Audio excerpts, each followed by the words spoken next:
እባብ ጥበበኛ ነው። በደመ ነፍስ የሚያውቃቸው ነገሮች አሉ። አንዳንዶቻችን የሚገለን የራሳችን መርዝ ነው። በነገራችን በጣም ብዙ ሰው የራሱ ስንፍና እየገደለው የራሱን ዝህላልነት እየገደለው ጸበል ቦታ ይሄድና አንድ ቦታ እንደዚህ ሆና ነው እንትና ውላብኝ ነው ጎረቤቴ እንደዚህ ሆኖ ነው አጎቴ ነው እንደዚህ ያደረገኝ እገሌ ትምህርት ጎበዝ ሆነው እንደዚህ ጠጥቶ ነው ምናምን እያለ ይጃጃላል። ብዙ ሰው እጅልነት በጸሎት የማይቻል ነገር የለም። የእግዚአብሔር ስም ማንኛውም ሰው እጅ ላይ እኔ ሰይጣን የለም ምናምን አይደል፣ ርኩሳን መናፍስት የለም አይደለም። ግን እንደው ሌላ ሰው ተጠያቂ ከማድረግ እኔ ምንድን ነኝ ማጥናት እኮ ያስፈልጋል። የምንፈተነውን ፈተና ለማለፍ በስጋውም በመንፈሳዊ ትምህርት በየትኛው ማጥናት እኮ ይፈልጋል፣ ማንበብ እኮ ይፈልጋል። አንዳንዱ ተጎልቶ ተኝቶ አድሮ ጠዋት ላይ ዝም ብሎ ጸጉሩን አበጣጥሮ ለፈተና የሚቀመጥ ሰው እንዴት ይሆናል?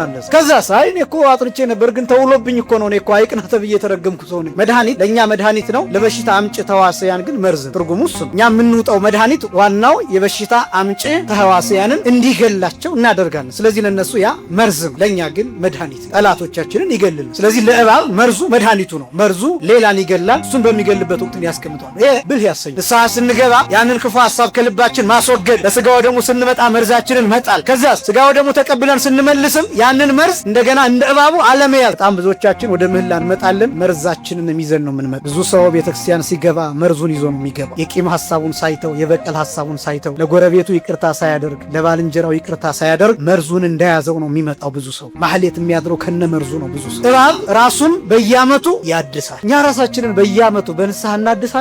ብልህ መሆን ማለት ይሄ። በስጋ ወደሙ እናድሳለን፣ በእውቀት ራሳችንን እናድሳለን፣ በመማር ራሳችንን እናድሳለን፣ በስልጠና ራሳችንን እናድሳለን፣ ራሳችንን በመለወጥ በመልካም ነገር ራሳችንን እናድሳለን። ራሳችሁን ለውጥ ታደሱ። የሆነ ጊዜ ያችን ጊዜ ታሳልፏትና ያ ጊዜ ካለፈ በኋላ ግን ራሳችሁን ለውጣችሁ ንቁ ሆናችሁ መምጣት አለ። እባብን ልትመቱት ዱላ ይዛችሁ ብትሄዱ የመጀመሪያው የሚያደርገው ጅራቱንና ወገቡን ነው የሚሰጣው። ጭንቅላቱን ይቀብረዋል። እባብ ጭንቅላቱን ከተመታ ወዲያውኑ ይሞት። ራስን መጠበቅ ሲባል ሃይማኖትን መጠበቅ ማለት ነው። ሃይማኖት ራስ ይባላል። ለምንድነው ሃይማኖት ራስን መጠበቅ? ሃይማኖት መጠበቅ የሚያስፈልገው ለምንድን ነው ቢባል ሃይማኖት የሁሉ ነገር መጨረሻ። አሁን በእኛ ምክንያት በዚህ ዘመን በጣም ብዙ ጊዜ ይሰደባል። ኦርቶዶክስ የሚለው ስም ይሰደባል። 55 ቀን ጾምን፣ አብይ ጾምን፣ ትንሳኤ ሲመጣ ቢራ ፋብሪካዎቹ እንኳን አደረሳችሁ ብለው ይቀልዱብናል። እንኳን ለብርሃነ ትንሳኤው አደረሳችሁ ብለው ቢራ ያስታውቁናል። ዘፋኞቹ ኮንሰርታቸውን ያዘጋጃሉ። አብይ ጾም ላይ ዘፈኑን ሲሰሩ ይከርማል። ልክ ከፋሲካው ጋር አልበሞቻቸውን ጨራርሰው በዚህ ስለሚለቀቅ በዚህ ሚሽን ጠብቁን ብለው ማስታወቂያ ይሰራል። አብዛኛው ክርስቲያኑ ያንን ዘፈን ይሰማል። ጭራሽ ዘፋኙን የሚናገር ሰው ድንጋይ ይወርድበታል። ማፈሪያዎች፣ በብዙ ነገር ማፈሪያዎች እንሆናል። ዘፈንን ማን ይሰማል? ኦርቶዶክስ። መጠጥን ማን ይጠጣል? ኦርቶዶክስ። ጭፈራን ማን ይጨፍራል? ኦርቶዶክስ። ናይት ክለብ አብዛኛው ማን ያድራል? ኦርቶዶክስ።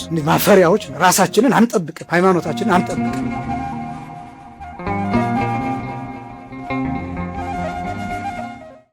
በስመ አብ ወወልድ ወመንፈስ ቅዱስ አሃዱ አምላክ አሜን። ስብሐት ለእግዚአብሔር ኪያነ ዘፈጠረ ከመ ናምልኮ። እንሰግድለት ዘንድ እናመልከው ዘንድ እንገዛለት ዘንድ እናመሰግነው ዘንድ የፈጠረን አምላካችን እግዚአብሔር የባህሪ ምስጋና ለእርሱ ይሁን። ስብሐት ለማርያም እመ አምላክ እግዝእትነ ወመድኃኒትነ። መድኃኒታችን መመኪያችን ለምትሆን ለእናታችን ለንጽሕት ቅድስት ድንግል ማርያምም የጸጋ ምስጋና ለእርሷ ይሁን። ስብሐት ለመስቀለ ክርስቶስ ዕፀ መድኃኒት ኃይልነ ወፀወንነ። ኃይላችን አምባችን መጠጊያችን ጋሻችን ለሚሆን በቀራንዮ ለተተከለ መድኃኒት ለሚባል ለክርስቶስ መስቀልም የጸጋ ምስጋና ለእርሱ ይሁን። ክቡራን መምህራን፣ ክቡራን የእግዚአብሔር ልጆች፣ አባቶች፣ እናቶች፣ ወንድሞችና እህቶች እንዲሁም ሕፃናት ይህ ድምፅ የሚሰማችሁ ሁላችሁ በልዑል እግዚአብሔር ስም እንደምን ዋላችሁ? እንደምን አመሻችሁ? አምላካችን እግዚአብሔር በዚህ ዕለት በዚህ ሰዓት በዚህ ቅዱስ ቦታ ተገኝተን ቅዱስና ሕያው ዘላለማዊ የሆነውን ቃሉን እንድንሰማ ስለፈቀደልን ስሙ ለዘላለም የከበረ የተመሰገነ ይሁን። የሊቃውንት አምላክ የምስጢር ባለቤት የቅዱሳን ፈጣሪ አባቶቻችን አምላክ እግዚአብሔር በመካከላችን ተገኝቶ ምስጢርን ጥበብን እንዲገልጥልን የእርሱ ቅዱስ ፈቃድ ይሁንልን። ለተወሰኑ ደቂቃዎች የምንማማርበት የትምህርት ርዕስ እንደ እባብ ብልሆች ሁኑ በሚል ርዕስ ይሆናል።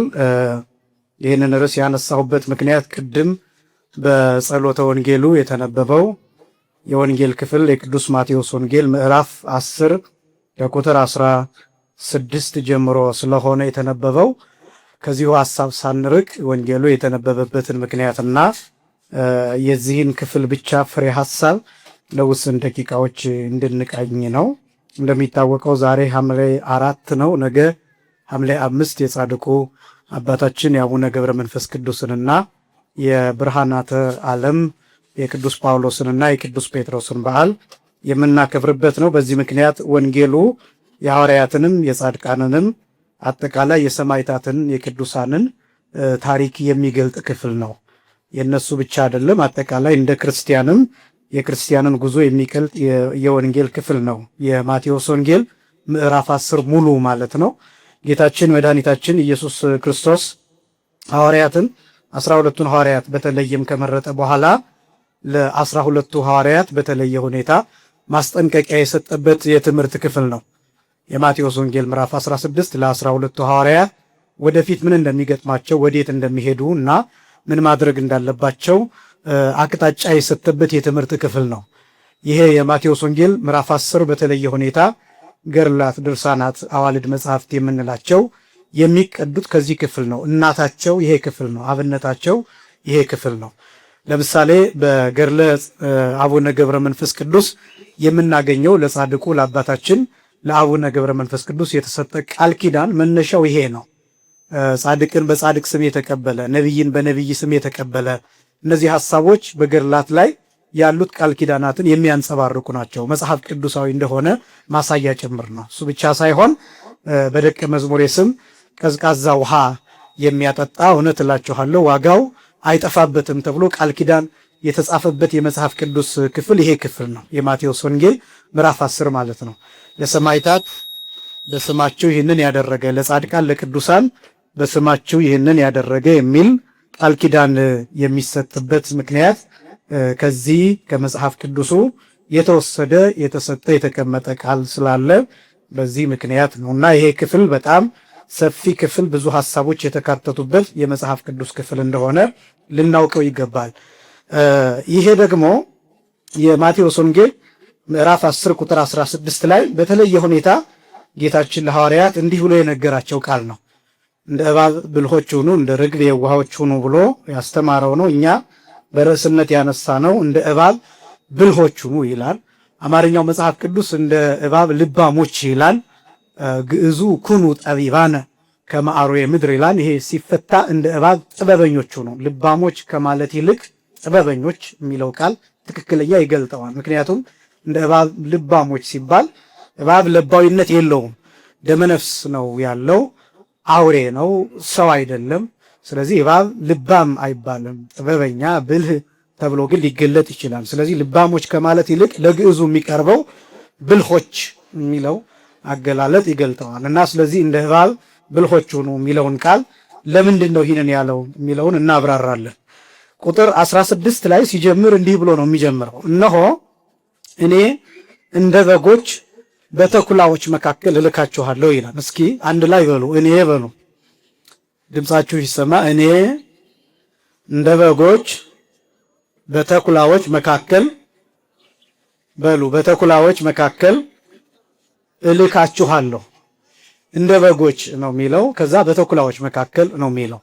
ይሄው ለሐዋርያት ብቻ የተነገረ ቃል አይደለም፣ ሁላችንንም የሚመለከተን ነው። በነገራችን ላይ ይሄ ክፍል ዓለም ምን እንደምትመስል ማሳየት የሚችል የመጽሐፍ ቅዱስ ክፍል ነው። ዓለም ራሷ፣ መልኳ፣ ገጽታዋ፣ ሁኔታዋ፣ ኑሮዋ፣ ሕይወቷ ክርስቲያኖችን የምትቀበልበት፣ የምትረዳበት፣ የምትሸኝበት እነዚህ ነገሮች የሚገልጥ ነው እና ክርስቲያን ስንሆን የመጀመሪያው በተኩላ መካከል እንደምንላክ ማወቅ አለብን። ክርስቲያን ስንሆን በግ ነን። ክርስቲያን ማለት በግ ማለት ነው። ጅል ማለት አይደለም፣ ግን ደግሞ እንደ በግ ነው የሚለው። እንደ በግ ሲባል ምን ማለት ነው? ያው እዚሁ ላይ ተገልጧል። በተኩላዎች መካከል ተኩላ ከበግ ጋራ ተመሳስሎ ነው በጎቹን የሚፈጃቸው። ቦታ ይጠብቃል፣ ጊዜ ይጠብቃል እና ተኩላው በጎቹን ይመስልና ከበጎቹ ጋራ ይሆናል። በጎቹ የራሳቸው ይመስላቸዋል፣ ያምኑታል። ከመንጋው መካከል እንደ አንዱ ይመስላቸዋል። በዚህ ምክንያት አብረውት ሳር ይግጣሉ፣ አብረውት ይጓዛሉ፣ በመካከል ያስተኙታል። ስለዚህ አይነቁበትም። በዚህ ምክንያት እነሱን ይመስልና እየተለሳለሰ ቆይቶ በሚመቸው ሰዓት ከነሱ መካከል የሚፈልገውን ነጥቆ ይወስዳል። ተኩላ እንደዛ ነው የሚያደርገው። ተኩላ ጨካኝ ነው። ተኩላ ነጣቂ ነው። ተኩላ ክፉ ነው። ተኩላ በጣም አጥቂ ነው፣ እጅግ በጣም ክፉ ነው። በጎችን ደግሞ በተለየ ሁኔታ ይወዳል፣ የበጎችን ስጋ ይወዳል። ስለዚህ ተኩላ በበጎች መካከል ይገኛል። ሲገኝ ግን ልክ እንደ በጎቹ ሳር የሚግጥ ይመስላል ከነሱ ጋር። ተኩላ ስጋ በል ነው፣ በጎች ስጋ በል አይደሉም። ነገር ግን ከነሱ መካከል ሲሆን ልክ እንደነሱ ሳር የሚግጥ ሳር የሚነጭ ነው የሚመስለው። እንደነሱ የሚያመሰኳ ነው የሚመስለው። እንደነሱ የሚያመነዥክ ነው የሚመስለው። ከነሱ መካከል የነሱ ወገን ነው የሚመስለው። ተኩላ ይህንን የሚያደርገው ራሱን ያመሳስላል። ከዛ ግን ይጠብቃቸዋል። ከዛ ጠብቆ የሚፈልገውን የሰባውን የወፈረውን ያማረውን መርጦ ያንን ጠቅቶ አጥቅቶ ይገልና ከበጎቹ መካከል እነሱ ይደነብራሉ። ያንን እሱ የመታውን የወጋውን ለይቶ ይዞ ይሄዳል። ተኩላ የሚያደርገው እንደዛ ነው። ተኩላ የዲያብሎስ ምሳሌ ነው። ተኩላ የሰይጣን ምሳሌ ነው። ተኩላ ጠላት ነው። ተኩላ ባላጋራ ነው። ተኩላ የዚህ ዓለም ፈተና ነው። ስለዚህ ተኩላ በምንላክበት ጠቅላላ ተኩላ ነው ብሎ ነው የገለጠው ጌታ። የዓለም ገጽታ ማለት እሱ ነው። በሌላ አገላለጥ ዓለም ማለት ተኩላ ናት። የምትሄዱት የምትላኩት በተኩላዎች መካከል ነው፣ ግን በጎች ናችሁ ነው የሚለው። አሁን ከባዱ በግ ሆኖ በተኩላ መካከል መላክ ነው። በጣም ብዙዎቻችን በክርስትና የምንፈልገው የተመቻቸ ነገር ነው። የተመቻቸ ነገር፣ አልጋ ባልጋ የሆነ መንገድ፣ ማንፈተንበት፣ ችግር የሌለበት፣ ረሃብ የሌለበት፣ ሰማዕትነት የሌለበት፣ ሞት የሌለበት፣ መገደል የሌለበት ቦታ ነው የምንፈልገው። ስደት የሌለበት፣ ምንም አይነት ስቃይ የሌለበት ቦታ ነው የምንፈልገው። ትልቁ ችግር እሱ ነው። እንደ ክርስቲያን መረዳት ያለብን መከራዎች በክርስትናችን ምክንያት ሊመጡ እንደሚችሉ፣ ፈተናዎች በክርስትናችን ምክንያት ሊመጡ እንደሚችሉ፣ ዓለም በሃይማኖታችን ምክንያት ብቻ ሊያሳድደን እንደሚችል መጠበቅ አለብን። ክርስትና ጥቅም አይደለም። ክርስትና ሀብት የመሰብሰብ ጉዳይ አይደለም። ክርስትና ምቾት አይደለም። ክርስትና ተድላ አይደለም። ክርስትና ቤት የመስራት መኪና የመግዛት ጉዳይ አይደለም። ክርስትና የመዋብ የማጌጥ ጉዳይ አይደለም። ይህን መረዳት ይገባል። ክርስትና ሞት አለው፣ ሰይፍ አለው፣ ስለት አለው፣ እሳት አለው፣ ጅራፍ አለው። ይህን ማወቅ ይገባል። ስለዚህ ጌታችን መድኃኒታችን ኢየሱስ ክርስቶስ እነሆ እንደ በጎች በተኩላዎች መካከል እልካችኋለሁ ሲል እየነገራቸው ነው። ከዚያ በፊት ሐዋርያት ተስፋ ያደርጉ የነበረው ምንድን ነው? ክርስቶስን ሲከተሉ ይመስላቸው የነበረው ሀብታም የሚያደርጋቸው የሚሾማቸው ስልጣን የሚሰጣቸው ነበር ይመስላቸው የነበረው። ሐዋርያት የተታለሉት በዚህ ነው። ለዚህ ነው የነ ቅዱስ ዮሐንስ ወንጌላዊ እናት ያዕቆብንና ዮሐንስን በቀኝና በግራ ይዛ ልጆቼ አንዱ በቀኝ አንዱ በግራ እንዲሆኑ እፈልጋለሁ ብላ ጌታን የጠየቀችው ለዛ ነው። ጌታ ደግሞ የመለሰላት የምትለምኑትን አታውቁም ብሎ መልሶላታል። ይቺ ሴት ይመስላት የነበረው የነ ቅዱስ ዮሐንስ ወንጌላዊ እናት ይመስላት የነበረው እነዚህን ሰዎች ይዛ ስትመጣ ልጆቿን ይዛ ስትመጣ ጌታ አንዱን ቀኝ አዝማች አንዱን ግራ አዝማች አድርጎ እንዲሾምላት ነበር። ወንበር ላይ ዙፋን ላይ እንዲያስቀምጥላት ነበር። ለምን? 5000 ሕዝብ ይከተለዋል። ያ 5000 ሕዝብ ሲከተለው 5000 ሕዝብ ላይ ይነግሳን ተብሎ ነበር የሚታመነው። ጌታ ንጉሥ ከሆነ ደግሞ ስልጣን ይሰጣን ተብሎ ነበር የሚታመነው። ሐዋርያት እንሞታለን የሚለውን አስበው አልነበረም የተከተሉት። እነ ቅዱስ ጴጥሮስ የተሻለ እናገኛለን ብለው ነበር የተከተሉት። በኋላ ግን የጌታችን የመድኃኒታችን የኢየሱስ ክርስቶስን ትምህርት እየሰሙ ሲመጡ ወደ ሞት ነው እየጠራቸው ያላቸው። ወደ ሞት ነው፣ ወደ ስቃይ ነው። ስለዚህ እንዲህ ትሆናላችሁ እያለ እየነገራቸው ነው። እና ወደፊት ከተኩላዎች ጋር ትሆናላችሁ ነው። ተኩላዎች ብሎ የሚገልጣቸው ለመሆኑ እነማንን ነው ቢባል መጀመሪያ የዚህን ዓለም ነገስታት ነው ተኩላ ብሎ የሚጠራቸው። ባለስልጣናት ነው ተኩላ የሚላቸው። የዚህ ዓለም ነገስታት ተኩላዎች ተብለው ይገለጣሉ። ለምንድን ነው የዚህ ዓለም ነገስታት ተኩላ ተብለው የሚገለጡት ቢባል ተኩላ በበጎች መካከል ሆኖ በጎችን እንደሚነጥቅ ባለስልጣናት ከማህበረሰቡ ነው የሚነሱት። ከህዝቡ ነው የሚነሱት። ከህዝቡ ነው የሚወጡት። ከትውልዱ መካከል ነው ባለስልጣን የሚሆነው። ከሰማይ መጥቶ አይደለም ንጉስ የሚሆነው። ከሰማይ መጥቶ አይደለም መሪ የሚሆነው። ከሰማይ መጥቶ አይደለም ባለስልጣን የሚሆነው። ከማህበረሰቡ መካከል ከህዝቡ መካከል ይወጣል። ግን ባለስልጣን ሲሆን ግን ህዝቡን መቅጣት ይጀምራል። እንዲህ አይነቱ ተኩላ ይባላል። ስልጣኑን ያላግባብ የሚጠቀም ሲሆን፣ ህዝቡን የሚያሰቃይ ሲሆን፣ የሚጨቁር ሲሆን፣ በአግባብ ማይሄድ ሲሆን፣ ጉቦኛ ሲሆን፣ ሙሰኛ ሲሆን ተኩላ ተብሎ ይገለጣል። ስለዚህ የዚህ ዓለም ነገስታት ናቸው ተኩላዎች ተብሎ የሚገለጡት። ከሐዋርያት ጋር ምን ያገናኘዋል ቢባል ሐዋርያትን እንዲሞቱ ያደርጓቸው የነበሩት የዚህ ዓለም ነገስታት ናቸው። በተለይ ደግሞ በዚያ ዘመን በተከታታይ በሮም ይነግሱ የነበሩት ነገስታት ቄሳሮች እየተባሉ ይጠራሉ። ቅጽል ስማቸው የመጀመሪያው ልክ አጼ ጃንሆይ እያልን እንደምንጠራው በሀገራችን በሮማውያን የንጉሳውያን ስርዓትም ቄሳር ቄሳር ቄሳር እየተባሉ ይጠራሉ። አውግስጦስ ቄሳር፣ ጋቪዮስ ቄሳር፣ ብልዮስ ቄሳር፣ ጢባሪዮስ ቄሳር፣ ኔሮን ቄሳር፣ ቀላውዲዮስ ቄሳር እንደዚህ እየተባሉ የሚጠሩ በተከታታይ የነገሱ ነገስታት አሉ። የሮም መንግስት እስከሚወድቅ ድረስ ጊዜ ድረስ ቄሳሮች ናቸው በተከታታይ ይነግሱ የነበሩ።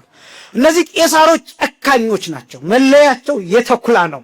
ተኩላ በጎችን እንደሚያደማ ወግቶ እንደሚገል ከዛ አፉ ሲታይ ጥርሱ ሲታይ በደም የታለለ በደም የተጨማለቀ እንደሚሆን ሁሉ የሮም ነገስታትም ሐዋርያትን በመግደል ደም ጨቂተው ነበር። በዚህ ምክንያት ተኩላዎች ተብለው ይገለጣሉ። ጌታ በተኩላዎች መካከል እንደ በጎች ይልካችኋለሁ ብሎ የገለጠው ለዚያ ነው። ሐዋርያት ተገርፈዋል ብቻ አይደለም። ብዙ ሐዋርያት ሁሉንም በሚባል ደረጃ ከቅዱስ ዮሐንስ ወንጌላዊ በስተቀር ሁሉም ሐዋርያት በደም ነው የሞቱት። ታሞ የሞተ ሐዋርያ የለም። ታሞ የሞተ አልጋ ላይ ሆኖ ውሃ ቀብሉኝ፣ አጉርሱኝ፣ አልብሱኝ እያለ እየተጦረ የሞተ ሐዋርያ የለም ከቅዱስ ዮሐንስ ወንጌላዊ በስተቀር። ሌሎቹ ሐዋርያት በሙሉ አንዳንዶቹ በሰይፍ፣ አንዳንዶቹ በስቅላት፣ አንዳንዶቹ በድንጋይ ተደብድበው ተገለዋል። እንደነ ቅዱስ ቶማስ ያሉት ደግሞ ቆዳቸው እየወጣ ቆዳቸው ከተገፈፈ በኋላ ጨው እየተነሰነሰባቸው በቆዳቸው አቁማዳ አሸዋ እየተሸከሙ እንዲህ እየተሰቃዩ ሞተዋል። የሐዋርያት በረከት በሁላችንም ላይ ይደርብን። ሐምሌ ላይ የሐዋርያትን በዓላት በተከታታይ እናከብራለን። ሐምሌ 2 ለምሳሌ የቅዱስ ታዲዮስን በዓል አክብረናን ያለፈው። ነገ የቅዱስ ጳውሎስን የቅዱስ ጴጥሮስን በዓል እናከብራለን። በነገራችን ላይ የነገው በዓል ጉቡአን አቦ ተብሎ በተለምዶ ጉባን አቦ እየተባለ ይጠራል። ጉቡአን ማለት የተሰበሰቡ ማለት ነው፣ የተባበሩ አንድ የሆኑ ማለት ነው። አቡነ ገብረ መንፈስ ቅዱስም ሐዋርያ ተብለው ይጠራሉ። በአገልግሎታቸው ከግብጽ መጥተው ኢትዮጵያ ውስጥ ለዘመናት በጸሎትም በወንጌልም ስላስተማሩ፣ ስላገለገሉ፣ ስለጸለዩ በዚህ ምክንያት ሐዋርያ ተብለውም ይጠራሉ። አቡነ ተክለ ሃይማኖት፣ አቡነ ገብረ መንፈስ ቅዱስ በተለየ ሁኔታ ሐዋርያ እየተባሉ ይጠራሉና የሐዋርያነታቸው ከቅዱስ ጴጥሮስና ከቅዱስ ጳውሎስ ጋር አንድ ያደርጋቸው በዓሉን ከምናከብርበት ምክንያት አንዱ ይሄ ነው። እንደሚታወቀው ደግሞ ብርሃናት ዓለም ብለን ቅዱስ ጳውሎስን ቅዱስ ጴጥሮስን እንጠራለን። የዓለም ብርሃናት ማለት ነውና የዓለም ብርሃናት ከሚባሉት ውስጥ ራሳቸው አቡነ ገብረ መንፈስ ቅዱስ ይካተታሉ። ምክንያቱም በማቴዎስ ወንጌል ምዕራፍ 5 ቁጥር 13 ላይ እናንተ የዓለም ብርሃን ናችሁ ብሎ ጌታ ስላስተማረ ከዚያ ውስጥ ብርሃን ተብለው ይጠራሉ። አቡነ ገብረ መንፈስ ቅዱስ በብርሃን ሰረገላ ተጉዘዋል። በብርሃን መብረቅ ይጓዛሉ። መብረቅን አሁንም ይቆጣጠራሉ። እንደገና ደግሞ አይናቸውን አሞራ ካፈሰሰው በኋላ የብርሃን አይን ተተክሎላቸዋል። በዚህ ምክንያት የዓለም ብርሃን ተብለው ይገለጣሉ። የኖሩበት ጸሎት፣ የኖሩበት ሕይወት ያ ሁሉ ብርሃን ይባላል። የሰበኩት ወንጌል ብርሃን ይባላል። በመጨረሻም ነፍሳቸው ከስጋቸው ስትለይ አጠቃላይ ምድረ ከብድና ዙሪያው በብርሃን ተጥለቅልቆ ነበር። በዚህ ምክንያት ብርሃን ተብለው ይጠራሉ። የዓለም ብርሃን ይባላሉ። በጸጋ በተሰጣቸው ብርሃን ያበራሉ። በዚህ ብርሃንነት ደግሞ ከቅዱስ ጳውሎስና ከቅዱስ ጴጥሮስ ጋር ይገናኛሉ። በዚህ ምክንያት ጉቡአን አቦ ተብሎ ይጠራል። የተሰበሰቡ አንድ የሆኑ ማለት ነውና ነገ ሐምሌ 5 የቅዱስ ጳውሎስን የቅዱስ ጴጥሮስን በዓለ ዕረፍት እናከብራለን። ከዛ ሐምሌ 10 ደግሞ የቅዱስ ናትናኤልን በዓል እንዲሁ ከ12 ሐዋርያት አንዱ የሆነውን በዓል እናከብራለን። ሐምሌ ውስጥ እነዚህ ሁሉ ሐዋርያት ይከበራሉ። በብዛት የሐዋርያት በዓል ይከበራል እና ስለዚህ ይሄ ወንጌል የተነበበበት ምክንያት ነገ የሐዋርያትን በዓል ስለምናከብር ነው። ቅዱስ ጳውሎስ ከ12 ሐዋርያት አይደለም ቁጥሩ፣ በጸጋ ነው የተቆጠረው፣ በአገልግሎቱ ነው የተቆጠረው፣ በተልእኮ ነው የተቆጠረው እና በተጠራበት ጥሪ ምክንያት ነው ሐዋርያው ቅዱስ ጳውሎስ ብለን የምንጠራው እንጂ 12ቱ ሐዋርያት በነበሩበት ጊዜ ቅዱስ ጳውሎስ አልነበረም። ማለት ከጌታ እግር ስር ሲማሩ ቅዱስ ጳውሎስ አልነበረም። ግን ሐዋርያ ተብሎ የሚጠራበት ምክንያት የመጀመሪያው ጌታ ነው የጠራው። ቅዱስ ጳውሎስን የጠራው ራሱ ጌታ። ልክ ሐዋርያትን 12ቱን ሐዋርያት ራሱ መርጦ ራሱ ጠርቶ ያንዳንዶቹን ስማቸውን ቀይሮ ያንዳንዶቹን ደግሞ በዛው ባሉበት እንዲቀጥሉ ጌታ እንዳደረገ ሁሉ ቅዱስ ጳውሎስንም ሳውል ሳውል ለምን ታሳድደኛለህ ብሎ የጠራው ራሱ ጌታ ነው።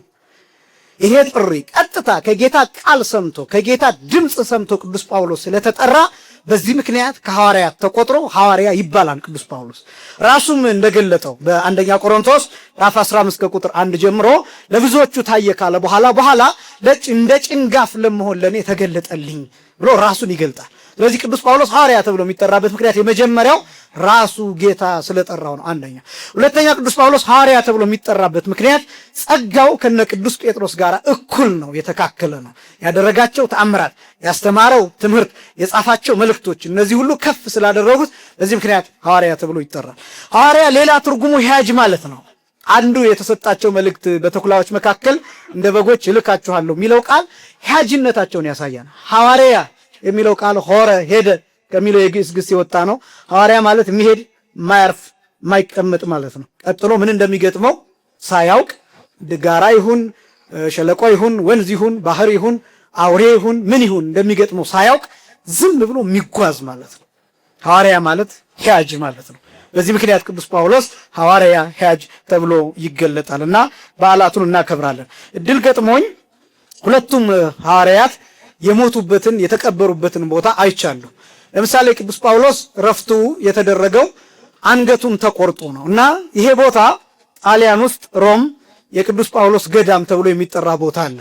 የታሰረበት ቦታና ከዛ ደግሞ አንገቱ የተቆረጠበት ቦታ እና ቅዱስ ጳውሎስ አንገቱ ሲቆረጥ አንገቱ 3 ጊዜ ወደ ሰማይ ደርሳ ተመልሳለች፣ እየነጠረች ተመልሳለች። ልክ አንድ ጊዜ ከተቆረጠ በኋላ ወደ ሰማይ ደርሶ ልክ ይሄ ደም አብሮት እናንተ ዶሮ ስታርዱ አንገቱን ስትቆርጡት ይሄ ትኑ ይንደፋደፋል አይደለም? ከአንገቱ በታች ያለው አካል ልክ እንደዛ ወደ ላይ ወደ ሰማይ ሂዶ ተመልሶ መሬት ላይ ያርፋል። አንድ ሁለተኛ እንደገና ይነጥርና ወደ ሰማይ ሂዶ እንደገና ተመልሶ ሌላ ቦታ ያርፋል። ሁለት ሶስተኛ እንደገና አሁንም ወደ ሰማይ ይነጥርና እንደገና ተመልሶ ሌላ ቦታ ያርፋል። ስንት ሆነ? 3 ይሆናል። 3ቱም ቦታዎች የቅዱስ ጳውሎስ ራስ የነጠረበት ያረፈበት 3ቱም ቦታዎች ምንጭ ውሃ ፈልቆበታል። አሁንም ድረስ ያለ ነው የምነግራችሁ። ሮም ውስጥ እኔ ሄጄ ባይኔ ያየሁትን የጎበኘሁትን ነው የምነግራችሁ። 3 ቦታዎች 3ቱም ቦታዎች 3ቱ ምንጮች ተብሎ የቅዱስ ጳውሎስ ራስ ያረፈባቸው ውሃ የፈለቀባቸው ተብሎ በጥቂቱ ወጥቶ ያ እንደ ጸበል ይሰጣን እስከ ዛሬ ድረስ ነው የምላችሁ። ገዳም ነው፣ ትልቅ ገዳም ነው። በካቶሊኮች ቁጥጥር ስር ነው። በጣም የሚገርሙ መነኮሳት አሉበት። ያው ካቶሊኮች ሆነው ግን በጣም በብዙ ጥብዓት ያሉ በምናኔ ያሉ መነኮሳት ራሳቸውን ችለው ወይን ተክለው በእነሱ ብቻ በእጃቸው ስራ ብቻ የሚተዳደሩ ራሳቸው ፋብሪካ ያላቸው ራሳቸው የተለያየ ነገር የሚሰሩ ያንን እየሰሩ ሽጠው ሌላ ማን መንግስት ሳይረዳቸው የሚኖሩ ገዳማውያን አሉ። የቅዱስ ጳውሎስን ፈለግ የሚከተሉ ማለት ነው። እና ይሄ ብቻም አይደለም። የቅዱስ ጳውሎስ መቃብር ተብሎ ደግሞ ሌላ ቦታ ስጋው ያረፈበት ሌላ ቅዱስ ቦታ አለ። የቅዱስ ጴጥሮስ መቃብር የሚባለው አሁን ቫቲካን ውስጥ ትልቁ የሚባለው ካቴድራል እዛ ካቴድራል 120 ቤተሰብ በስዕል የተቀመጡበት ነው። 120 ቤተሰብ በቅርጽ የተቀመጡበት ቦታ ነው። እጅግ በጣም ሰፊና ግዙፍ ነው። ሐዋርያት እዛ ውስጥ እስከ ዛሬ ድረስ ይሄ ብቻም አይደለም። ቅዱስ ጴጥሮስ ሰማዕትነት ለመቀበል ፈርቶ ከሮም ሲወጣ ከጌታችን ከመድኃኒታችን ከኢየሱስ ክርስቶስ ጋር የተገናኘበት ስፍራ የኛ መተርጉማን አንቀጸ ሮም ብለው ይጠሩታል። የሮም ደጅ፣ የሮም ደጃፍ፣ የሮም በር፣ የሮም አጥር፣ የሮም ግንብ ብለው ይጠሩታል። እና እዚያ ቦታ ቅዱስ ጴጥሮስና ጌታ የተገናኙበት ቦታ ተብሎ ዛሬም ድረስ ምልክቱ ተቀምጧል። ይገርማል እኮ ቅዱስ ጴጥሮስ ፈርቶ ከሮም ሊወጣ ሲል ጌታ ያገኘዋል። መስቀል ተሸክሞ ያገኘዋል። ጌታዬ ወዴት እየሄድክ ነው? ለምን መስቀል ተሸከምክ ይለዋል። አይ አንተማ እኮ ፈራህ፣ ታዲያ ምን ላደርግ ይለዋል። ቅዱስ ጴጥሮስ ያን ጊዜ በጣም ይደነግጥና አዝኖ አልቅሶ ጌታዬ እመለሳለሁ፣ አንተ እንድሞት የምትፈልግ ከሆነማ ሰማዕትነት እቀበላለሁ ብሎ ተመልሶ ቅዱስ ጴጥሮስ በሮም አደባባይ እኔ ቅዱስ ጴጥሮስ ነኝ፣ እኔ ሐዋርያ ነኝ፣ እኔ ሐዋርያት አለቃ ነኝ፣ እኔ ክርስቲያን ነኝ፣ ሰማዕት እሆናለሁ ብሎ ተናግሮ እይሰቀል ከመ አምላኬ እንደ አምላኬ ልሰቀል አይገባኝም ብሎ ተዘቅዝቆ ተሰቅሎ የሞተበት ዕለት ነው የነገው ዕለት። በዚህ ምክንያት በተኩላዎች መካከል የሐዋርያት ማረፍ ይነገራል። ተኩላዎች የሚባሉት እነዚህ ሐዋርያትን አንድ ባንድ የገደሏቸው ክፉዎች ነገስታት ናቸው። ሁለተኛ ሶስተኛ ተኩላዎች ተብለው የሚጠሩት አጠቃላይ የዚህ ዓለም ፈተናዎች በሙሉ ተኩላ ተብለው ይጠራሉ። ወደ ተኩላ ነው የተላክነው። ለምሳሌ አሁን ቴክኖሎጂው ተኩላ እየሆነብን ነው። እንደምታውቁት የዚህ ዓለም ኑሮ ተኩላ እየሆነ ብዙ እየፈተነን አይደለም? እንጀራ ማግኘት፣ ገንዘብ ማግኘት፣ ደሞዝ ማግኘት፣ ስራ ማቀጠር፣ ይሄ ራሱ ተኩላ እየሆነብን እንደሆነ ታውቃላችሁ። የራሳችን ስልክ ተኩላ እየሆነብን እየነጠቀን እንደሆነ ታውቃላችሁ። ልጆችን እየነጠቀ ነው ስልኮቻችን፣ ኮምፒውተሮቻችን ትውልዱን እየነጠቀ ነው። ወጣቱን እየነጠቀ ነው። ህዝቡን እየነጠቀ ነው። ማህበረሰቡን እየነጠቀ ነው። አንድነታችንን እየነጠቀ ነው። ዕውቀታችንን እየነጠቀ ነው። በተኩላ መካከል ነው ያለው። ቲክቶኩ በአግባቡ ካልተጠቀምንበት ተኩላ ነው። ዩቲዩቡ በአግባቡ ካልተጠቀምንበት ተኩላ ነው። ፌስቡኩ በአግባቡ ካልተጠቀምንበት ተኩላ ነው። ጎግልን ለጥሩ ነገር ካልተጠቀምበት ተኩላ ነው። ምክንያቱም በጣም ብዙ አማራጮችን ያቀርባል። ኃጢአት ልንሰራበት የምንችልበት ማንነታችን ልናጣበት የምንችልበት ብዙ ሱስ ውስጥ ልንወድቅበት የምንችልበት ተኩላ አለ። የምንጠቀምባቸው ብሮዘሮች በአግባቡ ካልተጠቀምንባቸውና ካላወቅንባቸው ተኩላዎች ህይወት ይነጥቃሉ፣ ማንነትን ይነጥቃሉ። ከቤተክርስቲያን ይለያል፣ ከወንጌል ይለያል፣ ከቤተሰብ ይለያል፣ ከትዳር ይለያል። ብዙ ሰው በቴክኖሎጂ ምክንያት ከሚስቱ ተፋቷል፣ ከባሏ ተፋታለች። ብዙ ሰው በቴክኖሎጂ ምክንያት ከልጆቹ ጋር ተለያይቷል፣ እንዳይሰማ ሆኗል። ብዙ ሰው ቀልቡን እንዲያጣ፣ አይምሮውን እንዲያጣ፣ አይምሮውን እንዲዝረከረክ ሆኗል።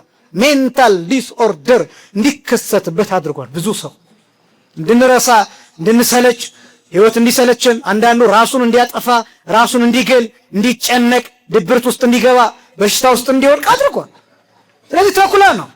ክርስቲያን በተኩላ መካከል ይላካል። ካልነቃን፣ ዘመኑን ካላወቅን፣ ጊዜውን ካልተረዳን፣ ከተኩላው መካከል ቀስ ብለን ካልወጣንና ካልተረዳ ነው ተኩላ ነው። ሊነጥቀን ይችላል። ጊዜያችንን ይነጥቃል። እድሜ ይበላል። አሁን አብዛኛው እድሜያችን እየተበላ ያለው በቴክኖሎጂ ነው። አንድ ሰው በቀን ውስጥ 2 ሰዓት ይጠቀማል። በአማካይ ከ24 ሰዓት ውስጥ 2 ሰዓት ስልክ ላይ ያባክናል። ቲክቶክ ሊሆን ይችላል፣ ፌስቡክ፣ ዩቲዩብ ምናምን ሊሆን ይችላል። እነዚህ ተጠራቅመው አንድ ላይ በአማካይ 2 ሰዓት በዓለም ላይ ያለ ሰው በአማካይ 12 ሰዓት የሚጠቀም ሊኖር ይችላል። ግን በአማካይ 2 ሰዓት።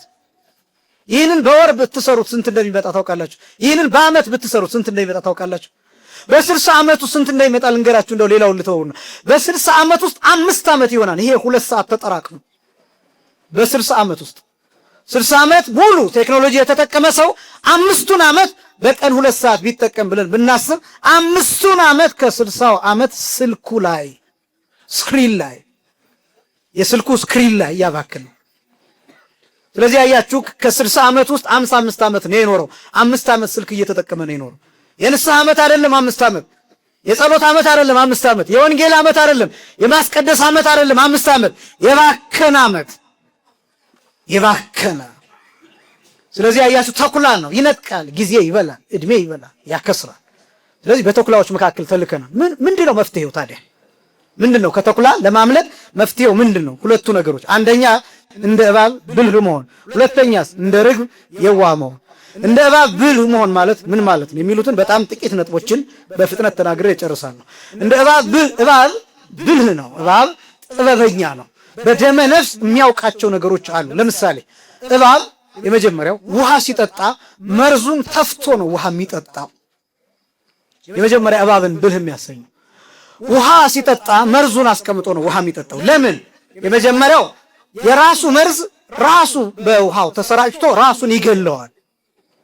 በዚህ ምክንያት ከራሱ መርዝ ይሸሻል። ይሄ በጣም ትልቅ ብልህነት ነው። አንዳንዶቻችን የሚገለን የራሳችን መርዝ ነው። በነገራችን በጣም ብዙ ሰው የራሱ ስንፍና እየገደለው፣ የራሱ ንዝህላልነት እየገደለው ጸበል ቦታ ይሄድና አንድ ቦታ እንደዚህ ሆና ነው እንትና ውላብኝ ነው፣ ጎረቤቴ እንደዚህ ሆኖ ነው፣ አጎቴ ነው እንደዚህ ያደረገኝ፣ ገሌ ትምህርት ጎበዝ ሆነው እንደዚህ ጣጥቶ ነው ምናምን እያለ ይጃጃላል። ብዙ ሰው ይሄ ጅልነት ነው። በጸሎት የማይቻል ነገር የለም። የእግዚአብሔር ስም ማንኛውም ሰው እጅ ላይ ያለ ሰይጣን የለም ምናምን አይደል፣ ርኩሳን መናፍስት የለም አይደለም። ግን እንደው ሌላ ሰው ተጠያቂ ከማድረግ እኔ ምንድን ነኝ ማጥናት እኮ ያስፈልጋል እኮ። የምንፈተነውን ፈተና ለማለፍ በስጋውም በመንፈሳዊ ትምህርት በየትኛውም ማጥናት እኮ ይፈልጋል፣ ማንበብ እኮ ይፈልጋል። አንዳንዱ ተጎልቶ ተኝቶ አድሮ ጠዋት ላይ ዝም ብሎ ጸጉሩን አበጣጥሮ ለፈተና የሚቀመጥ ሰው አለ። እንዴት ይሆናል እንደዛ?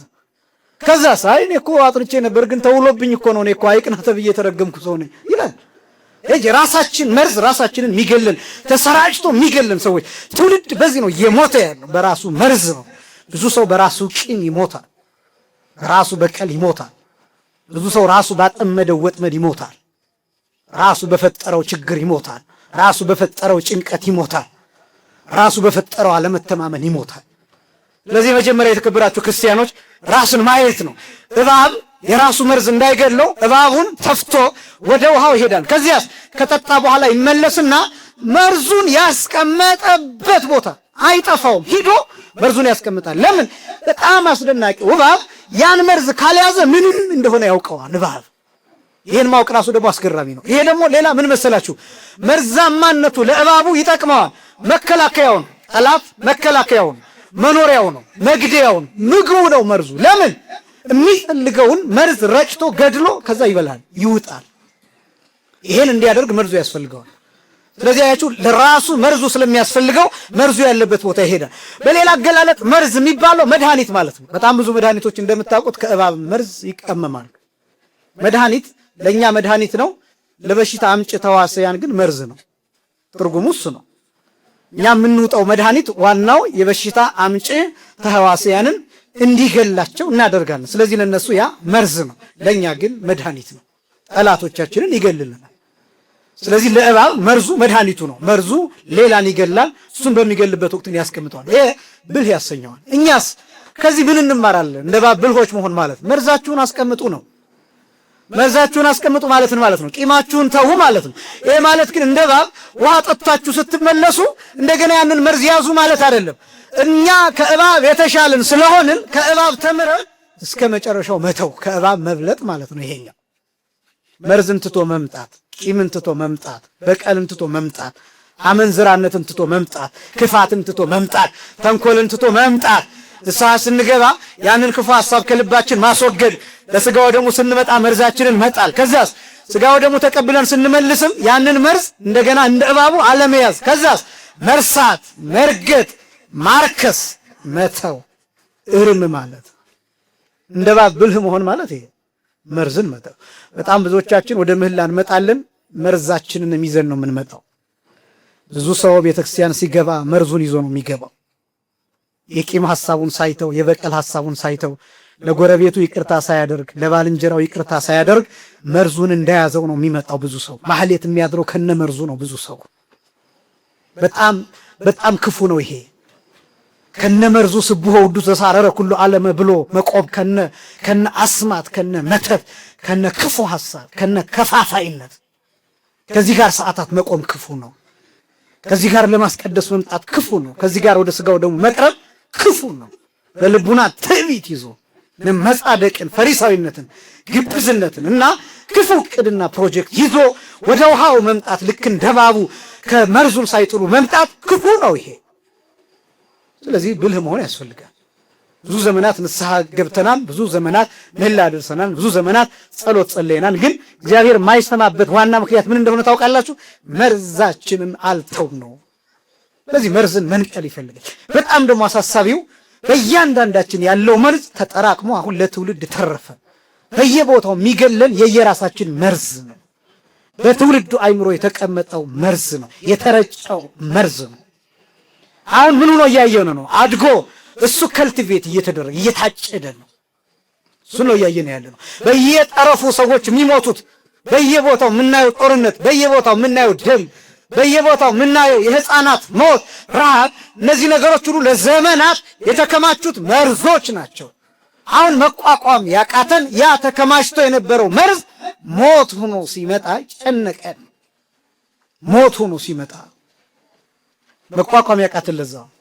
ስለዚህ እያንዳንዳችን ከየልባችን እንዲህ አይነት መርዞችን መንቀል ይኖርብናል። የተለያየ ሊሆን ይችላል የመርዙ አይነት እና ስለዚህ እንደ እባብ ብልህ መሆን ማለት የመጀመሪያው ይሄ ነው፣ መርዝን ማስቀመጥ። ሁለተኛ እባብ ብልህ ነው ሲባል እባብ ሲጣላ ጥግ ይዞ ነው የሚጣለው።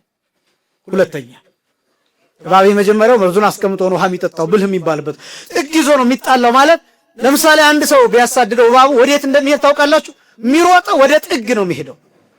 ወደ ጥግ ሄድና ጥግ ይዞ ቀጥ ብሎ ይቆማል። ለምን ነው ጥግ ቢይዘው? በቀኝም በግራም የሚመጣውን እባብ እንቅስቃሴ ነው። በነገራችን ላይ ሴንስ የሚያደርገው እንቅስቃሴ ነው። ድምፅ አይሰማም። እባብ ድምፅ አይሰማም፣ እንቅስቃሴ ግን መመልከት ይችላል። በዚህ ምክንያት ጥግ ይይዝና ይመለከታል። በቀኝ በግራ በፊት ለፊት በየት ነው የሚመጣው? ከዛ ተወርውሮ ያጠቃል። ስለዚህ ጥግ ይይዛል። ለምን? ከኋላ እንዳይመጣበት። ለምን? ድምፅ አይሰማም ከኋላ ቢመጣበት። ስለዚህ ጥግ ይዞ ይጣላል። እባብ ብልህ ነው። ጥግ መያዝ እንደ እባብ ብልህ መሆን ማለት ነው። የቃለ እግዚአብሔርን ጥግ መያዝ ይገባል። የወንጌልን ጥግ መያዝ ይገባል። የእግዚአብሔርን ስም ጥግ መያዝ ይገባል። ብዙዎቻችን ጥግ ሳንይዝ ነው ስለ ብዙ ነገር የምንናገረው። ጥግ ያስፈልጋል። በሆነ ቦታ ስለሚሞቱ ሰዎች ለማውራት ራሱ ጥግ ያስፈልጋል። መጀመሪያ እኛ ጥግ ያስፈልጋል። ምን አይነት ጥግ ነው የሚያስፈልገው? በእግዚአብሔር መጠጋት፣ ንስሐ መግባት፣ በሌላ ቦታ ስለሚገደሉ ክርስቲያኖች ለማልቀስ ለመጮህ፣ ስለነሱም ለመከራከርም ጭምር አናድርግ አይደለም። ያንን እኛ ጥግ መያዝ። ምን አይነት ጥግ? የንስሐ ጥግ፣ የወንጌል ጥግ፣ ስጋው ደግሞ የመቀበል ጥግ፣ የመቁረብ ጥግ፣ የተለወጠ ህይወት ጥግ መያዝ ያስፈልጋል።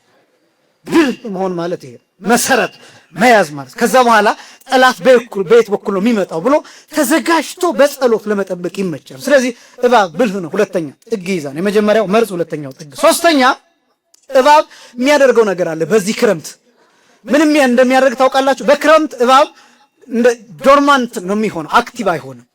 እንደ ሞተ ሆኖ ነው የሚሰነብተው። እባብ እንደ ሞተ ሆኖ ይሰነብትና በዚህ ክረምት በተለይ ገጠር ተወልዳችሁ ያደጋችሁ ካላችሁ ታውቁታላችሁ። በክረምት እባብ አይንቀሳቀስም እና በተለይ አይኑ ይጋረዳል።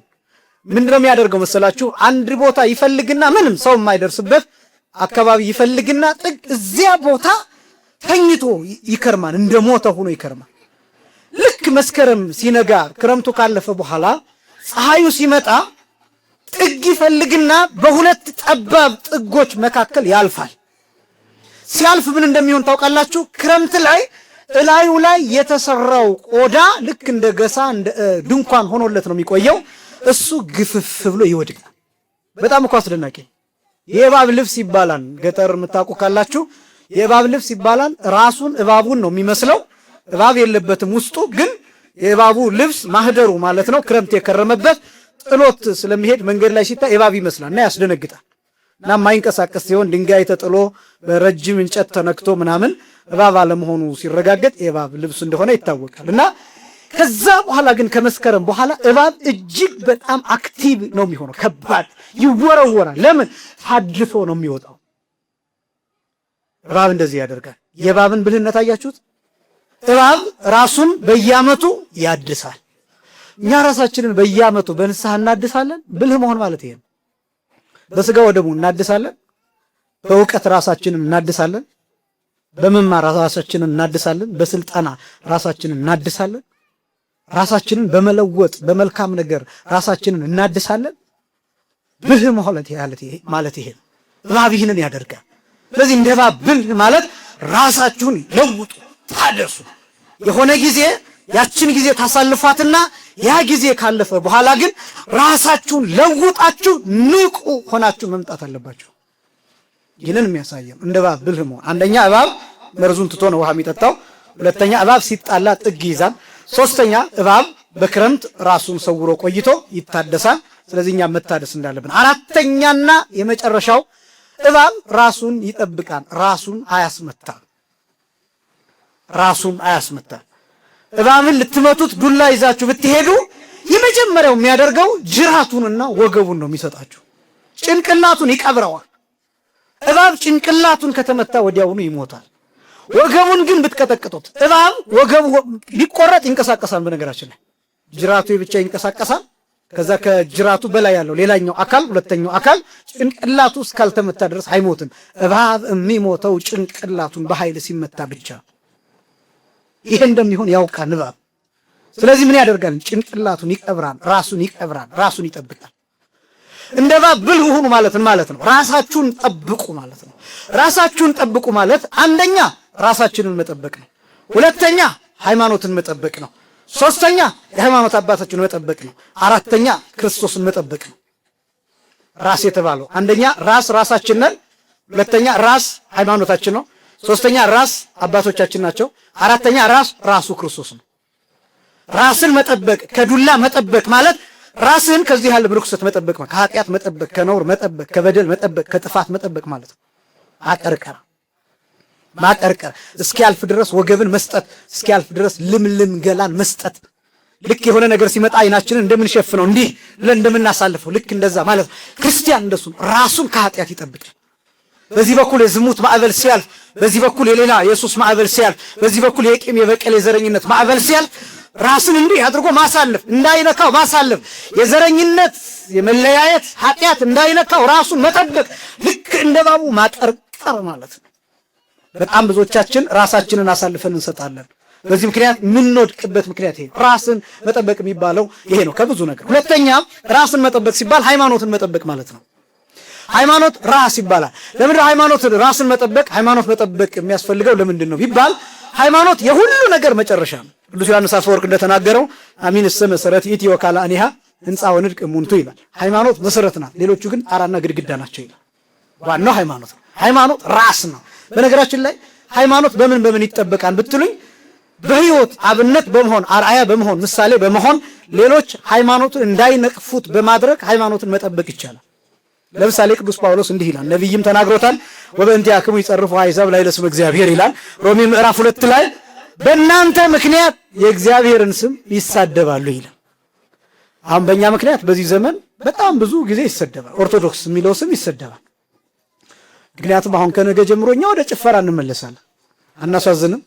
እስካሁን ድረስ የጾምን በጣም ብዙዎች ነን። እርግጠኛ ነኝ እዚህ ያላችሁ ብዙዎቻችሁ ትጾማላችሁ ብዬ አስባለሁ። የሰኔ ጾምን ብዙ ሰው የሰጠው ስም አለ። የመነኩሴ ነው የቄስ ነው የገደለ ነው የሚባለው። ቄስ የገደለ ይሁን መነኩሴ የገደለ ይሁን ነው የሚጾመው እንጂ ሌላ ሰው አይጾመው የሚል ለየጾሞቹ የሰጠናቸው ስሞች አሉ፣ ትክክል ያልሆኑ ማለት ነው። እና እዚህ ያላችሁ ጾማችኋን ብዬ አስባለሁ። ግን ችግሩ ከነገ ጀምሮ ጾማችንን እንሽረዋለን። በጣም ብዙ ሰው ከነገ ጀምሮ ጭፈራ፣ ከነገ ጀምሮ ያለ መጠን መብላት፣ ያለ መጠን መጠጣት፣ ከዛስ ጾም ተፈቷን ሌላ ቀጠሮ እንደገና ሰውነትን ወደ ማርከስ፣ ሰውነትን ወደ ማሳደፍ 55 ቀን ጾምን አብይ ጾምን ትንሣኤ ሲመጣ ቢራ ፋብሪካዎቹ እንኳን አደረሳችሁ ብለው ይቀልዱብናል። እንኳን ለብርሃነ ትንሣኤው አደረሳችሁ ብለው ቢራ ያስታውቁናል። ዘፋኞቹ ኮንሰርታቸውን ያዘጋጃሉ። አብይ ጾም ላይ ዘፈኑን ሲሰሩ ይከርማሉ። ልክ ከፋሲካው ጋር አልበሞቻቸውን ጨራርሰው በዚህ ስለሚለቀቅ በዚህ ሚሽን ጠብቁን ብለው ማስታወቂያ ይሰራሉ። አብዛኛው ክርስቲያኑ ያንን ዘፈን ይሰማል። ጭራሽ ዘፋኙን የሚናገር ሰው ድንጋይ ይወርድበታል። ማፈሪያዎች ነው። በብዙ ነገር ማፈሪያዎች እንሆናለን። ዘፈንን ማን ይሰማል? ኦርቶዶክስ። መጠጥን ማን ይጠጣል? ኦርቶዶክስ። ጭፈራን ማን ይጨፍራል? ኦርቶዶክስ። ናይት ክለብ አብዛኛው ማን ያድራል? ኦርቶዶክስ። ማፈሪያዎች ነው። ራሳችንን አንጠብቅም፣ ሃይማኖታችንን አንጠብቅም። አባቶቻችንን አዋርደናል። አባቶቻችንን ደግሞ እኮ አናፍርም። ደግሞ እኮ አለማፈራችን ነገሌ ይውጡ ነገሌ ይግቡ ብለን ዳኞቹን ጭራሽ የቤተክርስቲያን ስርዓት አስከባሪ ስንሆን አናፍርም። ማተባችንን መጠበቅ አቅቶን፣ መስቀላችንን መጠበቅ አቅቶን፣ ሰውነታችንን መጠበቅ አቅቶን በየሜዳው ሚንዘላዘለው ሰው ያ ሰው ነገሌ እዚህ ነው መሆን ያለባቸው፣ ነገሌ እንደዚህ እንትና እንደዚህ ቤተክርስቲያኗን አሳልፈው እየሰጡ እንደዚህ የሆነ መጀመሪያ ራስን ማስተካከል አይቀድም? በጣም ማፈሪያዎች ነን። በዚህ ራስን መጠበቅ ራሱ ኦርቶዶክስ የሚባለው የሚጠበቅ ስም ነው። የምንንከባከበው ስም ነው። እንክብካቤ የሚፈልግ ስም ነው። ጥንቃቄ የሚፈልግ ስም ነው። እንደ እንቁላል የሚጠበቅ ስም ነው። እንዳይፈርጥ፣ ሰዎች እንዳይረግጡት፣ ሪያዎች እንዳይረግጡት፣ እንዳይጠቀጥቁት የሚጠበቅ ስም ነው። ኦርቶዶክሳውያን ከሆናችሁ እውነተኞች ኦርቶዶክሳዊነትን ጠብቁት። ባለመጠጣት ጠብቁት፣ ባለመስከር ጠብቁት፣ ባለማመንዘር ጠብቁት። የሌሎች መሳቂያ መሳለቂያ ባለመሆን ጠብቁት። በእውነት ጠብቁት፣ በመንፈሳዊነት ጠብቁት። ምሳሌ በመሆን እሷማ ኦርቶዶክስ ናት፣ እሱማ ኦርቶዶክስ ነው ከተናገረ አይመለስም፣ ፍንክች አይልም፣ እሱማ እውነት ነው የሚያወራው፣ እሷማ እውነት ነው የምታወራው በመባል ጠብቁት። በጥሩ ወጣትነት ጠብቁት፣ በስነ ምግባር ጠብቁት፣ በማስቀደስ ጠብቁት፣ በጾምና በጸሎት ጠብቁት። እውነተኛ ከሆናችሁ አታስመቱት፣ አታስቀጥቅጡት ራሳችሁን፣ ያለዛ እንሞታለን። ኦርቶዶክሳዊነት ራሱ ከተቀጠቀጠ የዓለም ዋና ፕሪንሲፕል አሁን ላይ ይሄ ነው፣ መቀጥቀጥ፣ የኦርቶዶክስን ራስ መቀጥቀጥ። ሁለተኛው ይሄ ነው ራስ የሚባለው። አንደኛ እኛ ራሳችን ራስ የሚባለው ራስን መጠበቅ፣ ሁለተኛ ሃይማኖት፣ ሶስተኛ ራስ የሚባለው የሃይማኖትን አባቶችን። በነገራችን ላይ የሃይማኖት አባቶችን እኛ ነን መጠበቅ ያለብን። እውነቴን ነው የምላችሁ፣ ለመወደድ አይደለም። አሁን በጣም ብዙዎቻችን የምናደርገው እኛው ራሳቸውን የሃይማኖት አባቶችን የምናዋረዳቸው፣ መረጃ አሳልፈን የምንሰጠው፣ ፋይል የምንሰጠው እኛው ነን። አግባብ አለው። አባቶቻችንን የምንጠይቅበት አግባብ አለው። አባቶቻችን እንፈልጋቸዋለን፣ ሰብስቡን። ከዛስ ዝግ በሆነ ቦታ ልካቸውን መንገር ይቻላል። አስፈላጊ በሆነበት ሰዓት፣ ወቅት፣ ሁኔታ፣ ቦታ ግን አለ።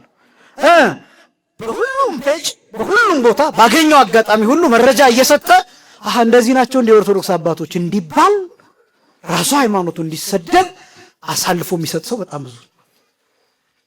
ራሱን የሚያስመታ ራሱን የሚያስቀጠቅጥ ሃይማኖቱ እንዲናቅ የሚያደርግ ክብረ ክህነት እንዲወድቅ የካህናት ክብር እንዲረገጥ የሚያደርግ ከዛስ ካህን የሚባል አያስፈልግም ወደሚል ድምዳሜ። በነገራችን ላይ ይሄ የ15ኛው የ16ኛው ክፍለ ዘመን እንቅስቃሴ ይሄ ነው። የነ ማርቲን ሉተር እንቅስቃሴ አንዱ ይሄ ነው። ኖ ኢንተርሚዲየሪ ቢትዊን ጋድ ኤንድ ሜን በእግዚአብሔርና በሰው መካከለኛ የሚባል መኖር የለበትም የሚል ነው መነሻቸው። በቃ መካከለኛ ለምን ያስፈልጋል? መስዋዕት የሚያቀርብ ለምን ያስፈልጋል? ለምን ራሱ ክርስቶስ መስዋዕት አቀርቧል አለ። ካህኔ ክርስቶስ ነው አለ። መስቀል የሚያሳልም የሚባል ምን ያስፈልጋል? ለምን ራሱ ክርስቶስ ተሰቅሏል አለ። አማላጅ የሚባል ለምን ያስፈልጋል? በቱ ስብሐት ራሱ ክርስቶስ ይማልዳል አለ። ከዛስ ሌሎች አያስፈልጉም። ስለዚህ ቀጥታ እኔ ራሴ ከሱ ጋር እገናኛለሁ አለ። እነዚህ ሐሳቦች መጡና ነገሮቹን ዝብርቅርቅ አደረጓቸው። ሪፎርሜሽን የሚባለው ነገር ከዛ መጣ። ሬኔሳንስ የሚባለው ከዛ መጣ። ኢንላይትመንት የሚባለው ከዛ መጣ። ከዛስ ሃይማኖት አልባነት ተከተሉ። ዘመኑ በየጊዜው የሚወልዳቸው ነገሮች አሉ። እነዚህን መረዳት ይገባል። በእውነት መረዳት ይገባል፣ ማወቅ ይገባል። በተለይ ክብረ ክህነትን በጣም እያራከስን በመጣን ቁጥር ከእግዚአብሔር ጋር የምንገናኝበት መስመር እየተበጠሰ ይመጣል። ይሄ ቃል ይሻራል። በምድር የፈታኸው በሰማይ የተፈታ፣ በምድር ያሰርከው በሰማይ የታሰረ ይሁን የሚለው ቃል የተሻረ ይሆን። ስለዚህ ይህንን በጣም መጠበቅ ያስፈልጋል። ራስን መጠበቅ ሶስተኛ የመጨረሻው ራስ የተባለው ክርስቶስ ነው። ክርስቶስን መጠበቅ ይሄ ነው። በተኩላዎች መካከል ስንሆን እንድናመልጥ የሚያደርገን ክርስቶስን መጠበቅ። ክርስቶስን መጠበቅ ማለት ምን ማለት ነው ቢባል የመጀመሪያው ክርስቶስ እንዳይሰደብ ማድረግ፣ እንዳይነቀፍ፣ በእኛ ምክንያት እንዳይነቀፍ ማለት። ሁለተኛው ግን ክርስቶስን ራሱን ገንዘብ ማድረግ ነው። ራስ ማድረግ ነው። ጨርሻለሁ። ራስ ማድረግ ነው። ክርስቶስን ራስ ማድረግ። ለምንድን ነው ክርስቶስን ራስ ማድረግ የሚቻለው ቢባል ቅዱስ ሥጋውንና ክቡር ደሙን በመቀበል። ሥጋውን ደሙን የማይቀበል ሰው የማይቆርብ ሰው የክርስቶስን ራስነት ያጣል። ያ ማለት ከአንገቱ በታች ያለው አካል አለ፣ ከአንገቱ በላይ ያለው አካል ግን ወይ ታሟል፣ ወይ ደግሞ ተቆርጧል፣ ወይ ደግሞ ሙቷል፣ ወይ ፓራላይዝድ ሆኗል። የማይቆርብ ሰው እንደዛ ነው። በነገራችን ላይ ልክ ስንቆርብ ሥጋውን ደሙን ስንቀበል ክርስቶስ ራሳችን ይሆናል። ለምን? ክርስቶስ የቤተ ክርስቲያን ራስ ነው። ክርስቶስ የማን ራስ ነው አልኳቸው? የቤተ ክርስቲያን ራስ ነው። ቤተ ክርስቲያን የምንባለው እኛ ነን። እያንዳንዳችን ህንፃዎች አይደለም ቤተ ክርስቲያን የሚባለው፣ ህብረታችን ቤተ ክርስቲያን ይባላል። እያንዳንዳችን ደግሞ ቤተ ክርስቲያን ነው። የቤተ ክርስቲያን ራስ ክርስቶስ እንዲሆን በምንድን ነው የሚፈጸመው? ቅዱስ ሥጋውን ክቡር ደሙን ስንቀበል ስንቆርብ፣ ያን ጊዜ ምንድን ነው ምን ሆነው? አካል። የማን አካል? የክርስቶስ አካል። የክርስቶስ አካላት ስንሆን ራሳችን ማን ይሆናል? ክርስቶስ ራሱ ይሆናል። ከዛስ አካላችንን የሚቆጣጠረው ክርስቶስ ይሆናል። ያኔ ማንም አይቀጠቅጠውም፣ ማንም አይነታውም፣ ማንም አያሳድደንም፣ ማንም እንደመጣ ዝም ብሎ አይነዳንም፣ ማንም አይረግጠንም፣ ማንም አይነቀንቀንም። ልክ በአሸዋ ላይ እንደተሰራ ቤት አንሆንም። ወዳጆቼ ክርስቶስን ራስ ማድረግ ስላልቻለን በዚህ ምክንያት ነው ሁሉም እየመጣ የሚጫወትብን። ለዛ ሁሉ ያገኘ ወደ ፈለገበት አቅጣጫ የሚወስድን ግራ የሚያጋባን የምንጨነቀው ራሳችንን ክርስቶስ ስላላደረገን ነው።